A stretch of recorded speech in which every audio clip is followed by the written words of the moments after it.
Entrerrianos los orzales no conocen el triste cautiverio y son dueños del mar. Linda música, y quiero en este momento, este día patrio, agradecer a Roberto Alonso Romani por este nuevo trabajo que ha sacado, Resurrección de las Campanas, un libro de poemas que después le vamos a preguntar el libro número cuánto sería el de Roberto, que creo que ni él sabe. Tiene unos cuantos. Sí, y hay un poema precioso, La canción de María, que después me va a decir él que María era la homenajeada. Y dice así: primero fueron los niños con sus guardapolvos madrugadores, después los abuelos de vespertinos encuentros de mate y recuerdos, finalmente jóvenes enamorados mirando la catedral con las manos juntas. Todos escucharon voces junto al olivo, allí, cerquita del mástil, en la plaza que espera. Todos comenzaron a imaginarse la mujer que, desde las profundidades del tiempo, cantaba la historia del hombre y la madera. Pronto celebraron la verdad y el follaje, cuando el firmamento de las hermandades pudo reflejar una cabellera tenue. Era María Lourdes, la de Feliciano, aquerenciada del rosado en la ciudad del Lapacho.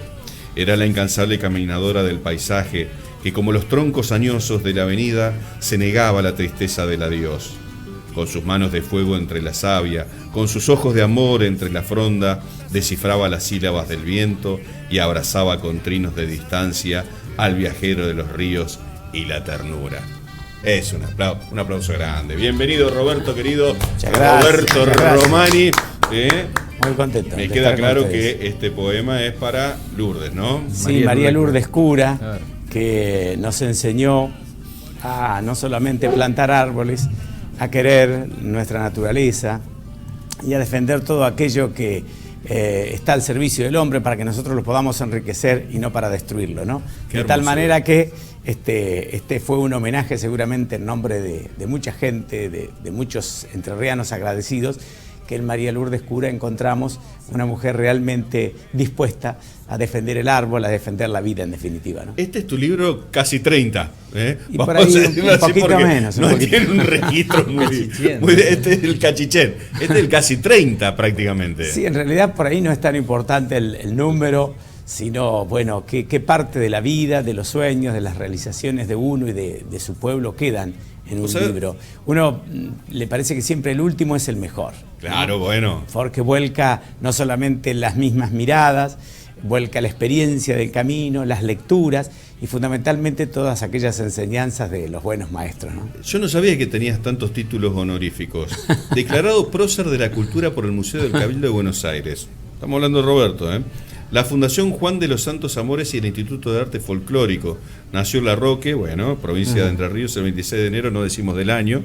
No, 57. Perfecto.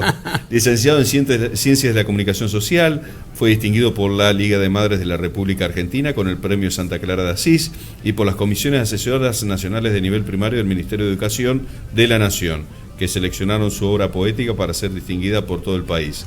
Con 400 horas musicales, 26 libros publicados, ahora este 27, 16 grabaciones con poemas y melodías del litoral y 5 trabajos audiovisuales, el poeta y periodista entrerriano recibió la mención de honor senador Domingo Faustino Sarmiento, que otorga el Senado de la Nación, siendo reconocido al mismo tiempo por la Cámara de Diputados de la Nación, la Sociedad Argentina de Escritores y las respectivas cámaras legislativas de la provincia natal. Bueno, papá, o sea, ¿qué querés que te diga? Ahí nomás porque se van todos del programa, ¿Qué querés que te diga? Para nosotros es un enorme orgullo, su señoría, que esté aquí con nosotros. Para mí una gran alegría, como siempre. Gracias por el libro, Robertito, en serio se te lo digo. Merece, prometo leerlo bien, no como lo acabo de hacer, bueno. Y entregarte, por supuesto, todas las devoluciones hermosas que nos has regalado. Con todo gusto. Ay, 9 de julio, cuántas cosas se dicen. Yo creo que más de uno habrá pensado, bueno, vamos para adelante, no vamos para adelante, ¿qué hacemos? Mientras se entretenga Napoleón Bonaparte allá arriba, nosotros miremos para allá. Y cuando se termine veremos, habrán dicho en ese momento, ¿no? Sí, y en el caso nuestro de Entre Ríos y del litoral, dos realidades, porque nosotros estábamos como asomados con antelación a lo que es este deseo de ser libres, ¿no? Ya en el año 13, lo hablamos en otro programa, con ustedes se acuerdan, cuando van los representantes de nuestra región para integrar la Asamblea del año 13, ya llevaban el mandato de declarar la independencia. Por eso fueron primero humillados, después fueron metidos presos, es decir, no había ninguna forma que esas ideas de libertad, de independencia de nuestra región se hicieran verdad en la Asamblea del año 13. Por eso la insistencia de Artigas, de Pancho Ramírez y de todos los representantes de la Liga de los Pueblos Libres de hacer realidad en junio de 1815 la independencia. Así que el 29 de junio de 1815 se realiza el Congreso de Oriente en Concepción del Uruguay, o Congreso de los Pueblos Libres, donde formalmente se declara la independencia de todo poder extranjero. Y esto no es menor, teniendo en cuenta que un año después los representantes de las 14 provincias, de Charcas, de Misque y de Chiche, harían lo propio, declarar la independencia primero de España y después de todo poder extranjero. ¿Qué incluían esas provincias que acabas de mencionar?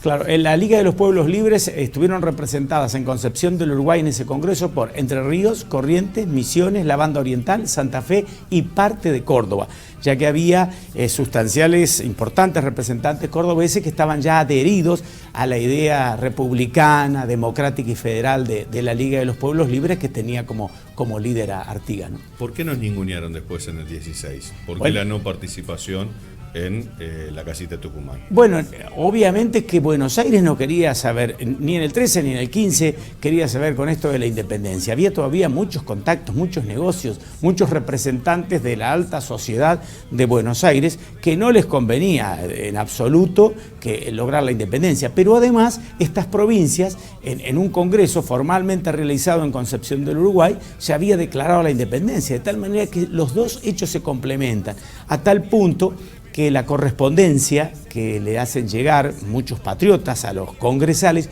ya algunos mencionan este antecedente del Congreso de Oriente.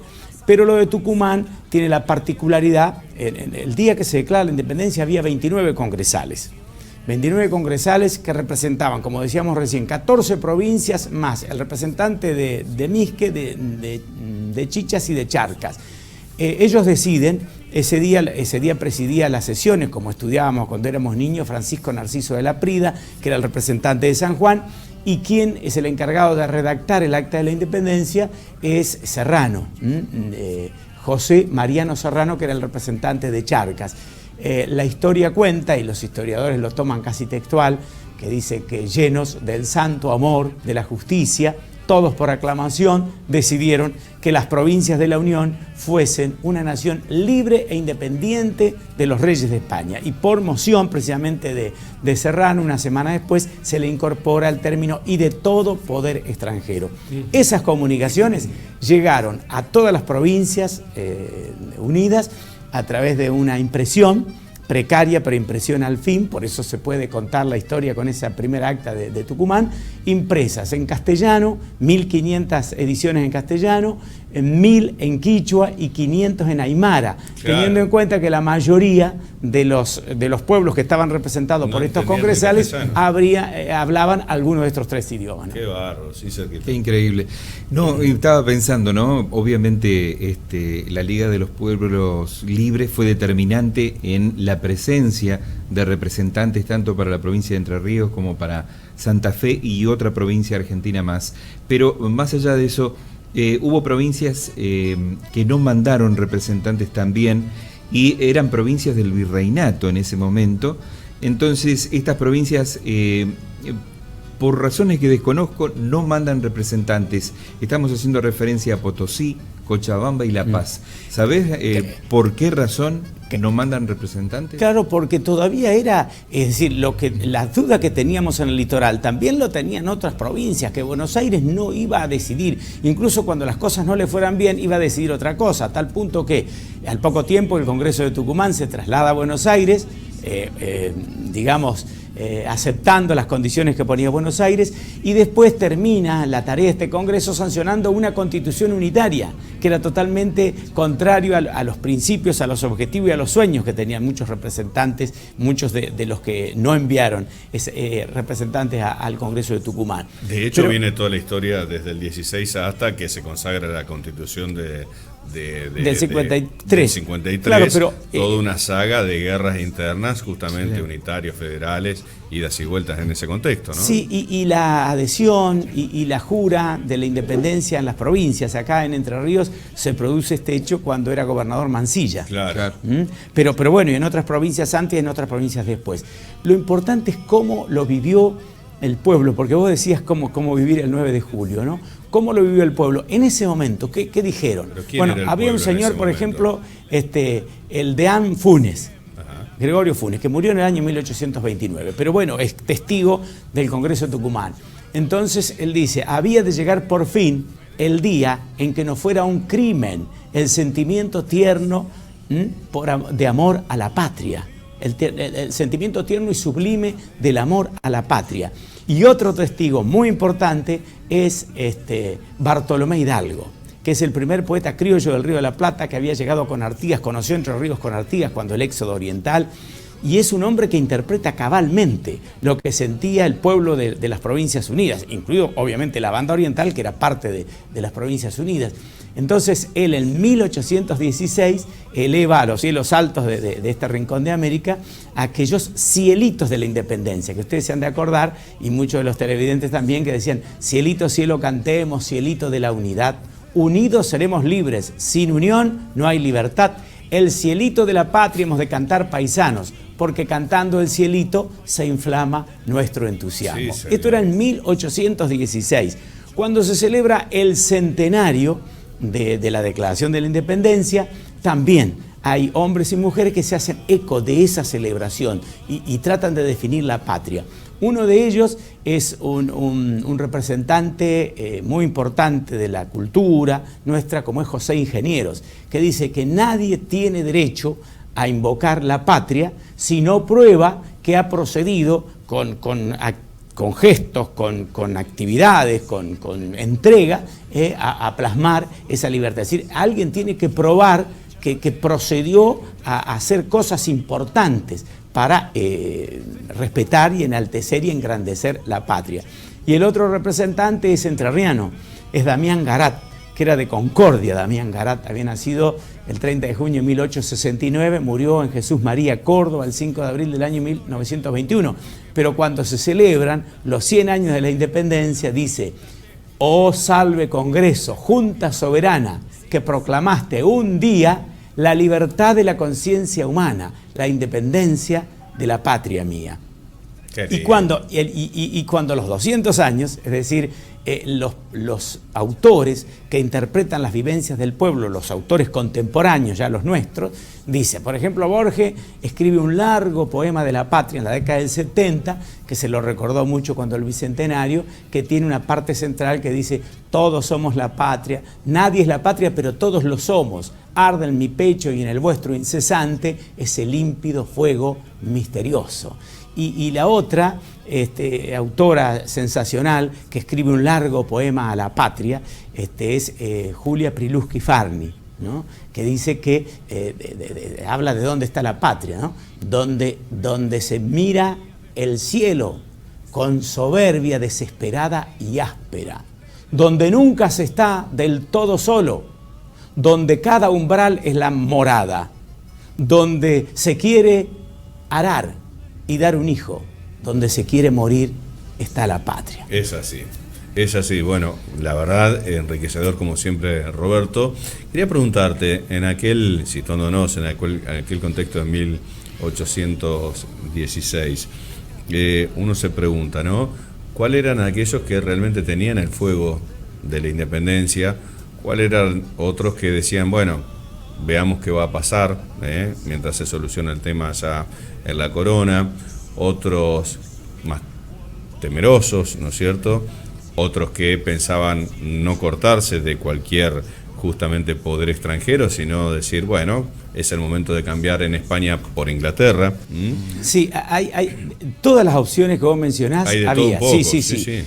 Porque había gente, como decíamos, no solamente en Buenos Aires, en otras provincias, que estaban cómodos en esa relación con España. Otros no estaban muy seguros de lo que estaba ocurriendo. Sí estaban seguros Manuel Belgrano y José de San Martín. Ellos estaban hay seguros. correspondencia, pero contundente. Además, San Martín, ustedes saben que cuando uno se pregunta quiénes estaban ese día, bueno, además de Francisco Narciso de Laprida y además de Serrano, estaba Fray Justo Santamaría de Oro, Cayetano Rodríguez, estaba Castro Barros, Juan José Paso, Godoy Cruz, Gorriti, Anchorena, por mencionar algunos de los que estaban ese día.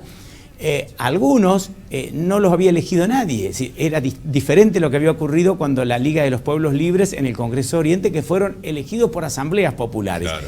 En aquel caso, algunos no lo eligió nadie. Y en el caso de Godoy Cruz, lo designa San Martín. San Martín lo envía, pero además le hace llegar una nota a la Junta, a los congresales, que es realmente decisiva porque los apura a declarar la independencia, porque dice que él estaba proyectando cruzar la cordillera para llevar la libertad a Chile y a Perú, a medio continente, pero no representaba a un país, a un pueblo independiente, por eso los apura.